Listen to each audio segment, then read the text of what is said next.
Lydia Valentino stared at the pink line that had failed to materialize for the 1,000th time, the pregnancy test slipping from her trembling fingers into the marble sink of her penthouse bathroom. At 38, she had everything money could buy except the one thing she wanted most. Miss Valentino. Her assistant's voice echoed through the intercom. Your car is waiting. The board meeting starts in 40 minutes.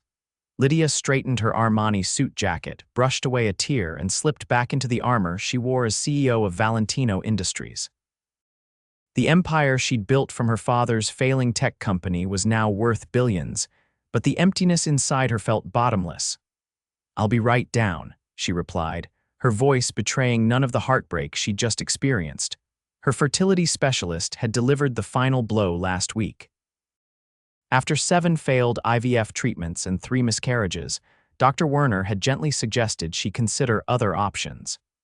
Your endometriosis combined with diminished ovarian reserve makes conception extremely unlikely, Miss Valentino, even with the most advanced treatments. Lydia hadn't cried in his office. She'd nodded, thanked him professionally, and signed the check her assistant had prepared. It was only later, alone in her penthouse overlooking Central Park, that she'd allowed herself to break down. Now, as her driver navigated Manhattan traffic, Lydia reviewed quarterly projections on her tablet, pushing thoughts of motherhood away. She had a company to run, people who depended on her. She couldn't afford to wallow. Stop here, she instructed suddenly, spotting a small coffee shop. I'll walk the rest of the way. The spring air felt refreshing after days sequestered in meetings. As she waited for her latte, Lydia noticed a man struggling at a corner table, trying to feed a squirming toddler while simultaneously typing one-handed on a battered laptop.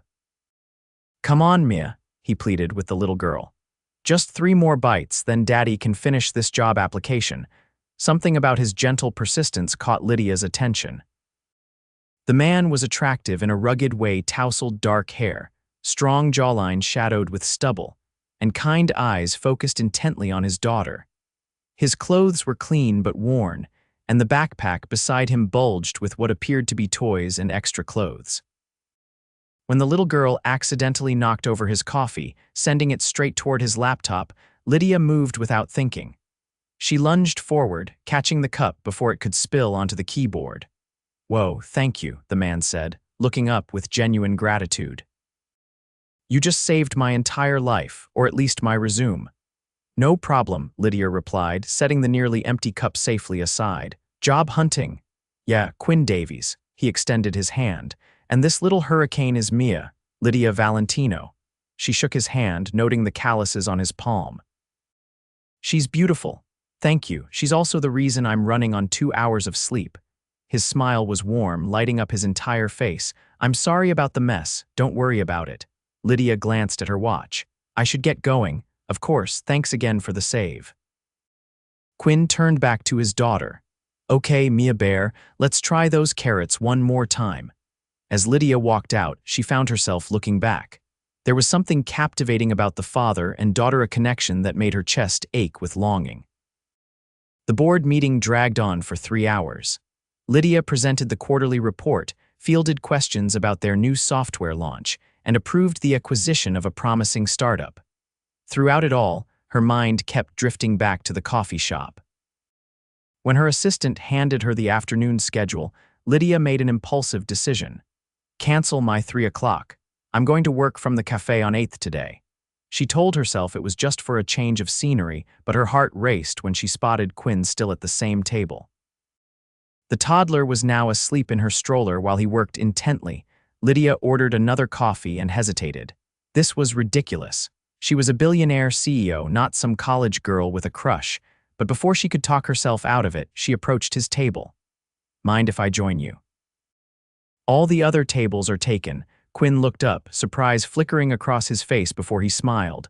Coffee savior, please have a seat. Still job hunting? She asked, settling across from him. Always. He rubbed his eyes. I've been freelancing as a mechanical engineer since Mia was born, but I really need something stable. Her mom left when she was 2 months old, decided parenthood wasn't for her. He shrugged. Can't exactly blame her. It's not easy. I'm sorry, Lydia said, genuinely moved by his candor. How old is she now? Just turned 2 last month. Pride softened his features. Smartest kid in the world according to completely unbiased me. Lydia laughed, the sound surprising her. When was the last time she genuinely laughed? She seems wonderful. She is. Quinn glanced at Mia's sleeping form with such tenderness it made Lydia's heart contract. But being a single dad makes job hunting complicated. Daycare costs a fortune, and finding positions that offer flexibility is nearly impossible in my field. What's your specialty? Lydia asked, curiosity piqued. Robotics and automation. I was working for Nexus Technologies before Mia came along, but their 60-hour workweeks weren't compatible with single parenthood. He sighed. I've been piecing together consulting work, but it's feast or famine. Lydia tried to keep her expression neutral. Valentino Industries had recently acquired a robotics division that needed leadership. Have you considered Valentino Industries? I hear they offer excellent benefits and family-friendly policies. Quinn laughed. Sure, along with Google and Apple. Those companies get thousands of applications for every position. You never know, Lydia said carefully. Sometimes it's about getting your resume to the right person. Before Quinn could respond, Mia stirred and opened her eyes, immediately reaching for her father. Daddy up. Hey, sleepyhead. Quinn lifted her onto his lap. Did you have a good nap? Mia nodded, then noticed Lydia and immediately hid her face in her father's shoulder. It's okay, Mia, Quinn said gently. This is Lydia. She's the nice lady who saved Daddy's computer earlier. Mia peeked out with curious eyes. Hi, she whispered. Hello, Mia, Lydia replied softly. I like your shoes, they're very sparkly. The compliment earned her a shy smile. Daddy fixed them, Mia said proudly. They broke and he made them better. Your daddy seems very good at fixing things, Lydia said, watching Quinn blush slightly. The light-up mechanism stopped working, he explained. Just needed a new battery and some creative soldering. No way I could afford new ones this month. His matter-of-fact admission of financial struggle made Lydia realize how different their worlds were. While she worried about million-dollar decisions, he worried about affording new shoes for his daughter. I should let you two go, Lydia said, suddenly feeling self-conscious in her designer suit. It was nice meeting you both. You too, Quinn replied, genuine warmth in his eyes. Thanks for the company. Sometimes adult conversation feels like a luxury. On impulse, Lydia pulled out her business card and slid it across the table. If you're serious about that job search, send me your resume. I might know some people. Quinn glanced at the card, his eyes widening as he read her title. You're the CEO of Valentino Industries. Guilty, Lydia admitted. And I wasn't kidding about sending me your resume. She walked away before he could respond, her heart racing inexplicably. What was she doing? She never mixed business and personal matters. Yet something about Quinn Davies and his daughter had touched her in a way nothing had in years. That evening, as Lydia sat alone in her penthouse reviewing financial reports, her email pinged with a new message. Quinn's resume, accompanied by a note. I'm probably overstepping, but Mia deserves a dad who can buy her new shoes when she needs them. Thank you for your kindness today. Lydia forwarded his credentials to her HR director with a note. I want to meet this candidate personally. Set up an interview. 2 days later, Quinn arrived at Valentino Industries headquarters, looking both impressed and intimidated by the gleaming glass tower. He wore a suit that had seen better days, but he'd clearly made an effort, right down to the freshly polished shoes. Mr. Davies, Lydia greeted him professionally as her assistant showed him into the conference room. Thank you for coming in. Miss Valentino, Quinn replied, his nervousness evident. I have to admit, I'm still not entirely sure why the CEO of a Fortune 500 company is personally interviewing me. Your background in robotics automation is impressive, Lydia said, gesturing for him to sit. We recently acquired Horizon Robotics and need someone with your expertise to lead integration. The interview proceeded professionally, with Lydia asking pointed questions about his experience and Quinn answering with increasing confidence. His knowledge was solid and his problem-solving approach innovative. By the time they finished discussing technical matters, Lydia was certain he was qualified. There's one more thing, she said finally. This position would require occasional travel and some long hours during project deadlines. Given your situation with Mia, would that be manageable? Quinn's expression turned thoughtful. I appreciate your directness. Honestly, with proper advance notice and the right childcare support, I could make it work. Mia is my priority, but I'm also committed to building a career that will provide for her future. His sincerity struck Lydia. Here was a man facing enormous challenges, yet refusing to use them as excuses. What if I told you the position comes with access to our on-site childcare facility? It's staffed until 8 p.m. for employees working late. Quinn's eyes widened. That would be game-changing. The starting salary is $140,000 with full benefits, flexible hours, and a signing bonus that should help with immediate expenses. Lydia watched his face carefully. We'd need you to start in 2 weeks. Quinn sat motionless, clearly processing. Miss Valentino, I have to ask why me? There must be hundreds of qualified candidates without the complications I bring. Lydia considered her answer carefully. Valentino Industries values employees who demonstrate resilience and creativity under pressure. From what I've observed, you excel at both. She allowed herself a small smile. Consider this my investment in Mia's future sparkly shoes. Relief and gratitude washed over Quinn's face. Thank you. I won't let you down. I know you won't, Lydia replied, standing to end the interview. HR will send the formal offer letter today. As they shook hands, the brief contact sent an unexpected warmth through Lydia's body. She quickly withdrew, maintaining her professional demeanor despite the sudden flutter in her stomach. Over the next few months, Lydia found increasingly flimsy reasons to check on the robotics division. Quinn had settled in well, already implementing innovations that impressed even the most skeptical executives.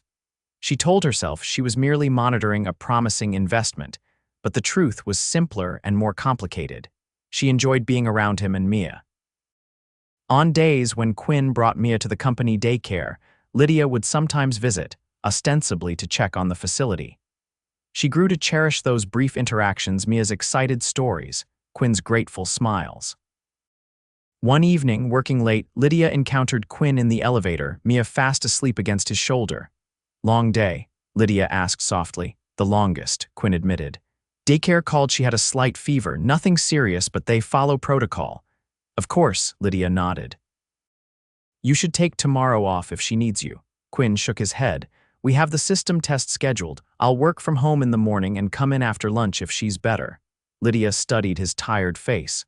The test can wait a day, Quinn. Your daughter can't. He looked at her with surprise. Most CEOs wouldn't say that. I'm not most CEOs, Lydia replied simply. When they reached the parking garage, Quinn hesitated. Would you like to have dinner sometime, not as boss and employee, just as people? Lydia's heart raced. I'm not sure that's appropriate. Probably not, Quinn agreed. But I've wanted to ask since that day in the coffee shop. Before Lydia could form a response, Mia stirred and lifted her head. Miss Lydia, she mumbled sleepily, do you want to see my new drawings? I'd love to, sweetheart, Lydia answered automatically, then caught Quinn's amused expression. Another time, perhaps. How about Saturday? Quinn suggested. The park, casual lunch, no pressure. Mia's been asking when she'll see you again anyway.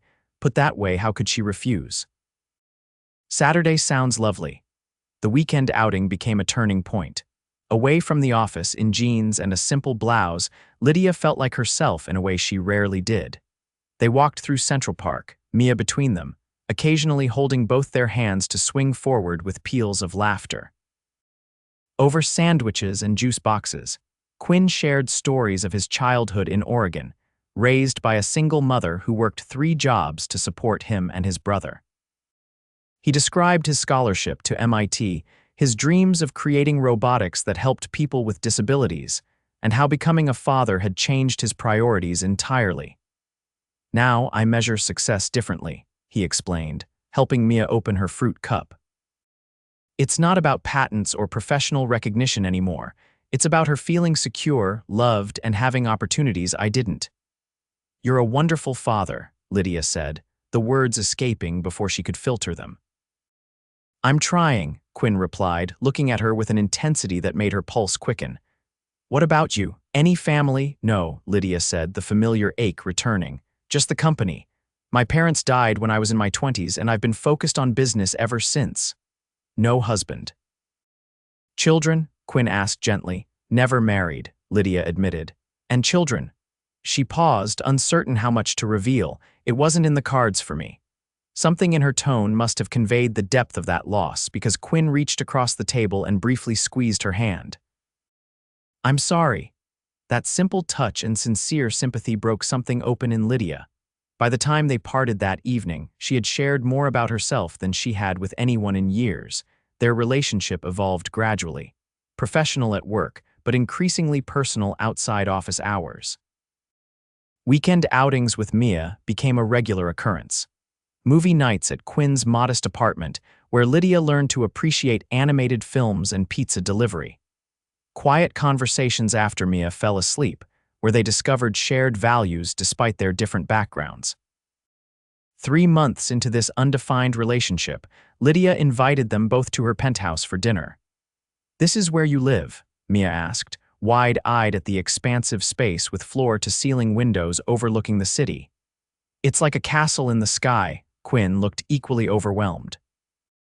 "You could fit my entire apartment in your living room." "It's just space," Lydia said, suddenly self-conscious about her wealth. "Most of the time it feels too empty." They ate the meal. Lydia had prepared herself a simple pasta dish her Italian grandmother had taught her, and then settled on her massive sofa to watch a movie. Mia eventually fell asleep between them, her head resting on Lydia's lap while her feet pressed against Quinn's thigh. "She trusts you," Quinn observed softly. "She doesn't fall asleep on just anyone." "I love her," Lydia admitted, surprising herself with the declaration. "She's an extraordinary child." "She has that effect on people," Quinn agreed, his eyes never leaving Lydia's face. "Like her father." Lydia met his gaze, very much like her father. Their first kiss happened that night, after Lydia had helped tuck Mia into the guest bedroom. It was gentle and questioning at first, then deepening with months of unspoken longing. "I've wanted to do that since the coffee shop," Quinn confessed, his forehead resting against hers. "I've been fighting this," Lydia whispered. "You work for me, you have Mia to consider. There are 1,000 reasons why this is complicated." "And only one reason that matters," Quinn replied, brushing his thumb across her cheek. "We make each other happy." Their relationship blossomed in the following months, carefully balanced around Quinn's work responsibilities and Mia's needs. Lydia found herself building her schedule around them, leaving the office earlier, working from home more often. She discovered joy in the simple moments, helping Mia with her preschool projects, cooking dinner together in Quinn's small kitchen, falling asleep with his arms around her. But the shadow of Lydia's infertility lingered. One night, 6 months into their relationship, she finally shared the full story. "I was diagnosed with severe endometriosis in my 20s, she explained, curled beside him in her bed. "I had multiple surgeries, but the damage was extensive.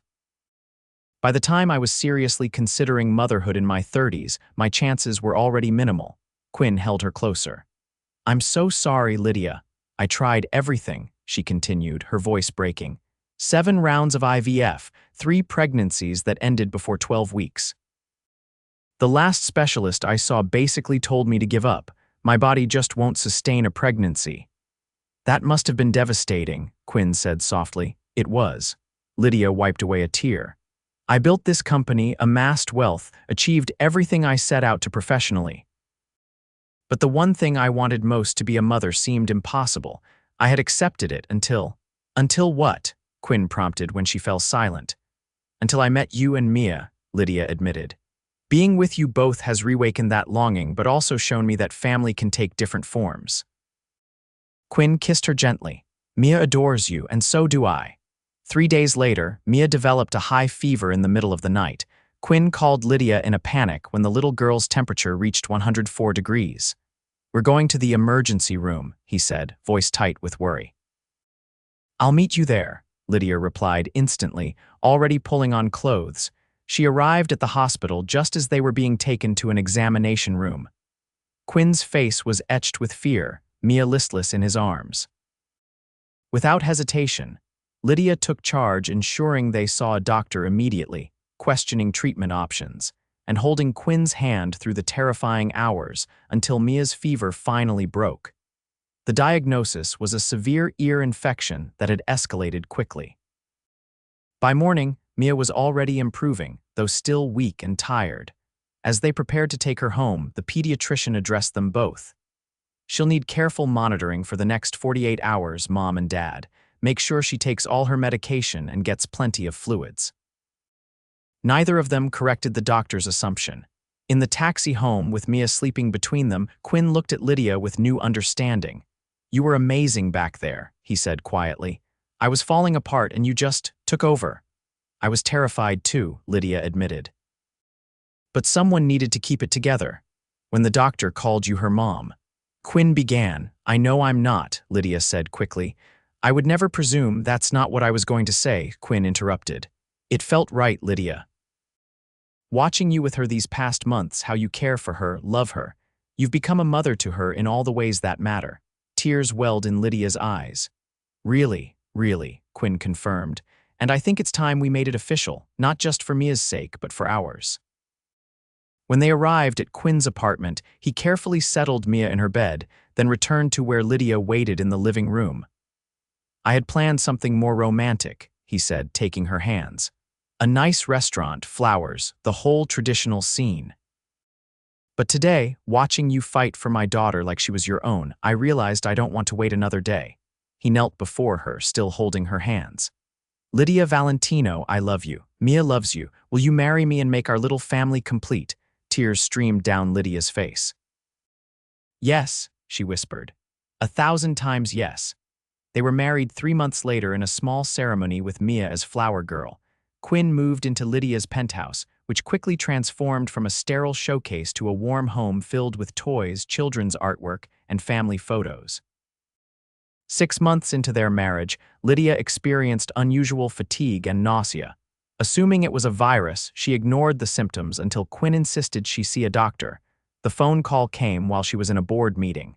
Seeing her doctor's number, she excused herself to answer. "Miss Valentino," Dr. Werner said, his voice carefully neutral. "I have your test results." "Is something wrong?" Lydia asked, bracing for bad news. "Not wrong," he replied slowly. "Unexpected. Lydia, you're pregnant." The world tilted beneath her feet. "That's impossible." "I ran the test twice," he confirmed. "You're approximately 8 weeks along. Given your history, I recommend you come in immediately for monitoring." Lydia ended the call in a daze and returned to the boardroom. "Meeting adjourned," she announced, ignoring the surprised faces of her executives. Family emergency. She found Quinn in his office reviewing prototype designs. "Lydia," he asked, immediately concerned. "What's wrong?" "I'm pregnant," she blurted out, still in shock. The doctor confirmed it. 8 weeks. Quinn's expression shifted from confusion to wonder. "But I thought." "You said it was impossible." "It should be," Lydia agreed, trembling.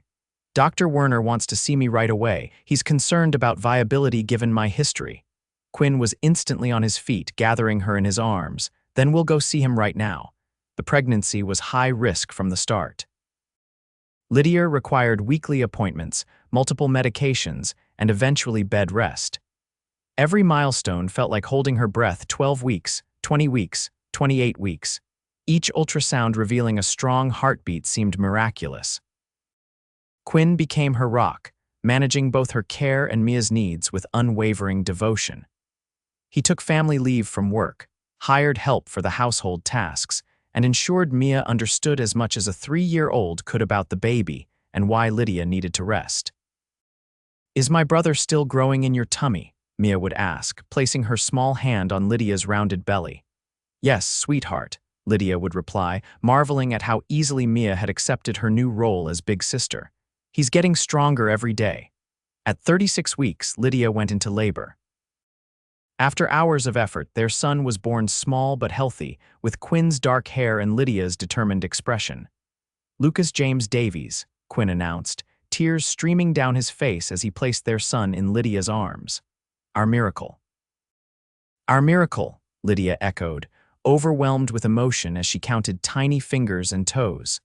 The child she never thought she'd have, created with the man she never expected to love. 2 days later, Quinn brought Mia to the hospital to meet her brother. She approached the bassinet cautiously, then looked up at Lydia with solemn eyes. "He's very small," she observed. "He is," Lydia agreed, "but he'll grow just like you did." Mia nodded, accepting this explanation. Then, with the pure logic of childhood, she asked the question that had clearly been on her mind. "Now that you have a real baby, will you still be my mommy too?" Lydia's heart constricted. She beckoned Mia closer and drew her into a careful embrace. "Mia Davies, I became your real mommy the day I married your daddy. Having Lucas doesn't change that. I have enough love for both of you."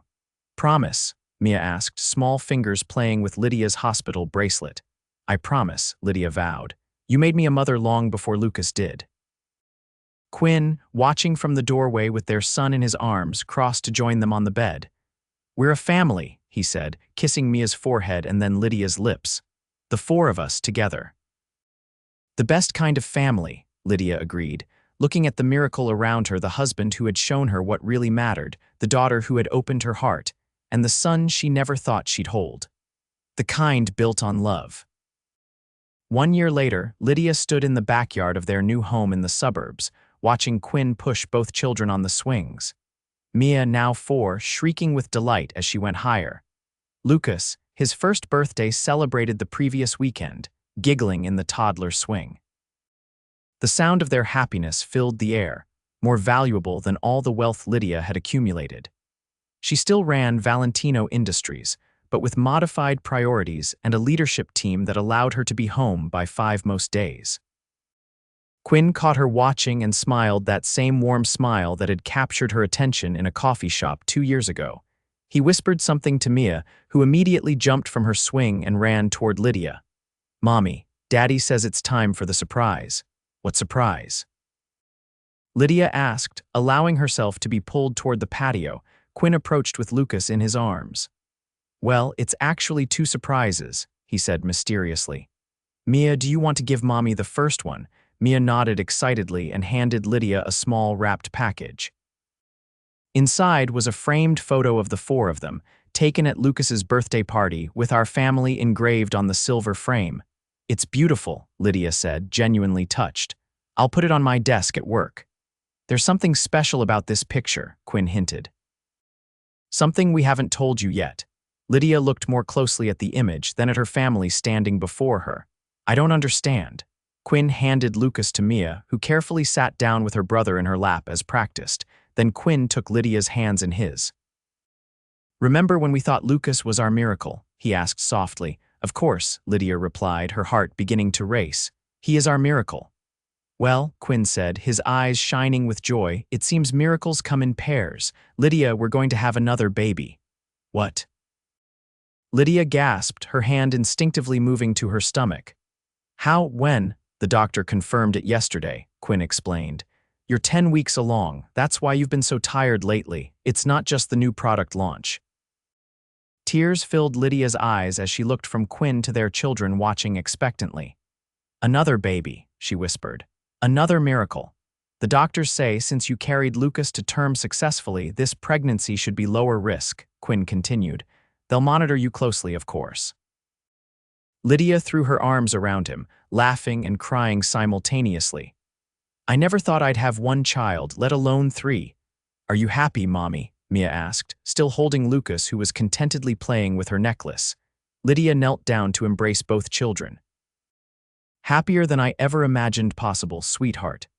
That night, after the children were asleep, Lydia and Quinn sat on their porch swing, his arm around her shoulders as they gazed at the stars. "Did you ever imagine we'd end up here?" Lydia asked, nestled against his chest. "That day in the coffee shop," Quinn kissed the top of her head. "I was just hoping for a job that would cover the bills. Instead, I got a career, a wife, and a family beyond my wildest dreams." "And I got everything I thought was impossible," Lydia murmured. "The family I'd accepted I would never have." "Funny how life works out," Quinn said thoughtfully. "If Mia hadn't knocked over my coffee that day, if I hadn't decided to walk instead of taking the car, if you hadn't been brave enough to give a struggling single dad a chance." Lydia turned in his arms to face him. I think it was always meant to be. You, me, our children, we were always heading toward each other. My brilliant, beautiful wife, Quinn said, cupping her face gently, still making miracles happen. As they kissed under the stars, Lydia felt the completeness of their journey from a chance meeting between a billionaire who couldn't have children and a struggling father who showed her that families are created in many ways, to this moment of perfect happiness with the promise of more joy to come. Sometimes the most precious things in life were the ones you stopped hoping for. And sometimes, miracles happened precisely when you had accepted they never would.